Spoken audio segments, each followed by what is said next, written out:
Hey guys, it's DJ, and here with another video. Just wanted to talk about some of the things that have been breaking around in the news recently. So there's been a lot of hype around coronavirus recently, and I just wanted to bring out some of the facts here because I know a lot of people are really concerned. I know there's been giant cancellations in sporting events, and especially like big sporting events like the NCAA tournament, and all NCAA sports have canceled their winter and spring sports for the time being. The College World Series has been canceled. The NBA has postponed their season. The NHL has suspended its season. There's talks about suspending the 2020 Olympics. So this isn't something that we should be minimizing right now, because I always like to think, if the people with the money are talking about postponing things, then there's a real problem, okay? So let's just bring out some of these facts, okay? So right now, as of March 12th from the CDC, there's 1,554 cases in the United States and 40 deaths, okay? Now you break down the math, that's 40 divided by 1,554, you get a death rate of 2.57%, okay? Now, I've been hearing a lot recently about, there were 40,000 deaths from the influenza this season. Now, I'm not minimizing the influenza because the influenza season was very bad this year, okay? And mostly because, let's be honest, we're not getting our flu vaccines. We're not being good citizens, okay? So get your flu vaccine, wash your hands, okay? So, yeah, there's, from the CDC, there's 20,000 deaths. But there were 34 million cases of influenza, and that was an underestimate. That wasn't the people who just stayed home when they were sick, okay? So if you do the math on that, that's 20,000 divided by 34 million, and that gives you a death rate of 0.059%. Put this in perspective, out of every 10,000 people, 6 people will die from the influenza, compared to the coronavirus, which had out of every 100 people, 2.5 people will die, okay?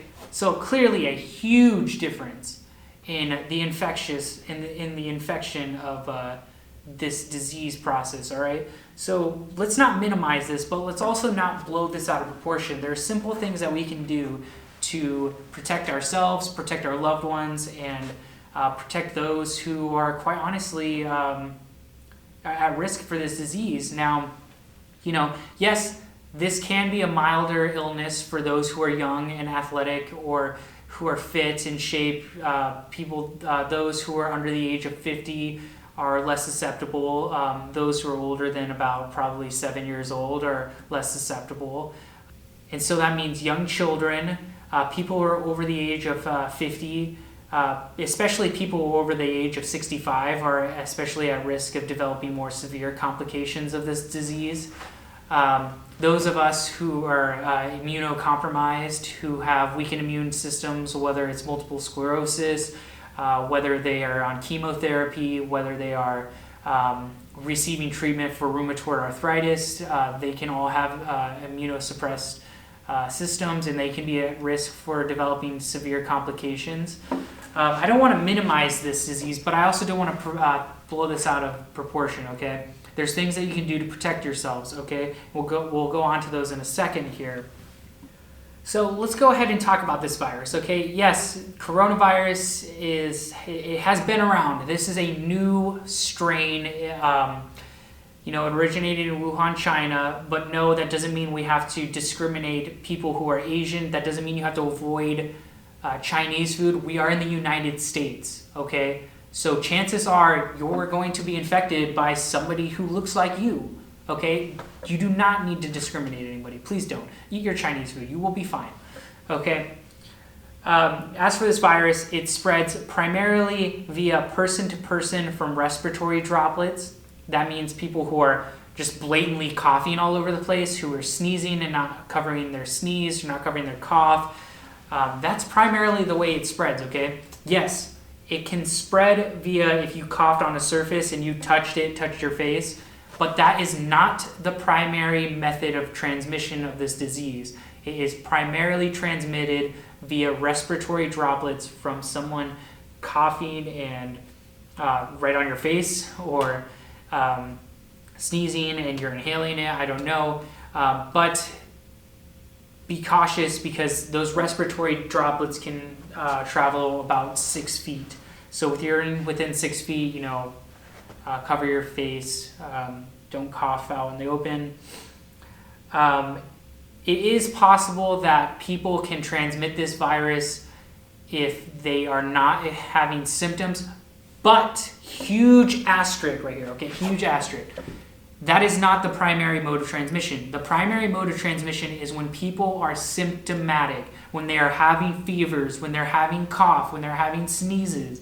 That is when they are most infectious. There's a lower chance of them spreading the disease when they are not sick, okay? Just to get out of these, bubbles I was hearing, like people can infect 1 million people or whatever without knowing. No, okay? They're most infectious when they're sick, okay? Keep that in mind. Just to ease some of the tensions, all right? So yeah, that's the main route of transmission, respiratory droplets. Now let's talk about how you can protect yourself because this is very important. Obviously, wash your flipping hands. Please wash your hands. If you're not washing your hands now, that is gross. You need to be washing your hands, okay? There's no excuse for it. Just go to the sink, wash it up 20 seconds, rinse them off, dry your hands, leave the bathroom. Use hand sanitizer with at least 60% alcohol in it. That'll take care of most of it, okay? Another way to protect yourself is avoid touching your face. I mean, that's a huge part of getting sick anyway, is touching the table, rubbing your face, I don't know, licking your fingers. Just don't, okay? If you are sick, please stay home. I know this is a big problem, especially with employment. I know there's a huge number of people who are, they don't have sick leave. If you can, please stay home if you're sick. We'll talk about a little bit about healthcare in a second and how this could have been mitigated here in a second. There's this new concept called social distancing. That means just keeping your space between people. You don't have to isolate yourself, but just keep your space between people when you're out in public. Be mindful. And cover your cough and your sneezes. Now, this brings me to my next point. People are saying oh, you need to be wearing a mask. Okay, yes, if you have a mask, you can wear it. It will help protect you a little bit. However, there will be a large shortage if this virus starts to go up exponentially. There's going to be a large shortage of masks. And so we really need to be saving those for people who are really sick, healthcare professionals.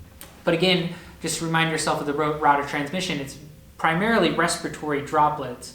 So people who are coughing, who are sneezing, just be mindful of that, okay? A virus is not just manifesting out of thin air and going around everywhere and infecting random people. No, they're coughing on surfaces, they're coughing on this, so avoid breathing in snot, okay? And don't touch your face. If you touch an infected surface, the primary method of you getting that virus is touching your mouth. Don't do it. And I know I just did it, so obviously I need to go wash my hands and my face and maybe brush my teeth. Anyway, guys, I think that wraps up my video. If you have any questions, I'll get back to them as soon as I can. Please leave a comment down below asking your questions, of course. Leave a like, share if you want to spread this information. And really, that's about it. Student Physician out.